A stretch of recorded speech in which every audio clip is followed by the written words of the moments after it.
Now, what about this home device? Obviously, it's exciting. There's been so much optimism around Amazon Echo. Again, they're later to market, but as they are with all of these things, how optimistic are you, Julie, about it? Yeah, I'm optimistic because the Google Assistant is going to be so good, right? I mean, at the end of the day, a Wi-Fi speaker isn't an impressive piece of hardware.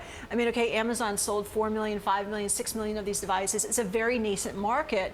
What is compelling is if they can make the assistant part of it work and train consumers to think differently about how they access services, turn on music in their home, use it for home control. I think as we look down the line 3 to 5 years from now, you know, the possibilities are exciting, what it can do. Where's Apple?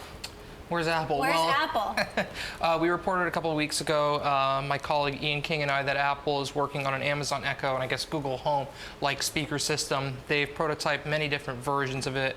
They have like a home theater set up on their Cupertino campus to test it. But I think the key part about Google Home is that they're sort of doing something that sounds like it's out of the Apple playbook, even though Apple doesn't do this. If you want to use an app within Siri, let's say Uber or LinkedIn or Square Cash, you have to download the app, install it, and then accept the plugin, and then it could start working through the Siri app on the iPhone. The way Google works is you don't have to install any of the apps. It just feeds through their network. So you can say, hey Google, call me an Uber to Bloomberg headquarters, and Uber will just show up without me ever having to install an Uber app.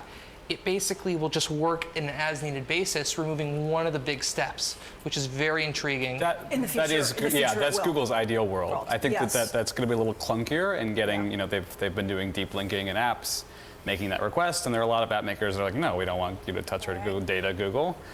So if they can get that, they deliver, then yeah, it'd be much more frictionless, but there's a lot of steps along that way.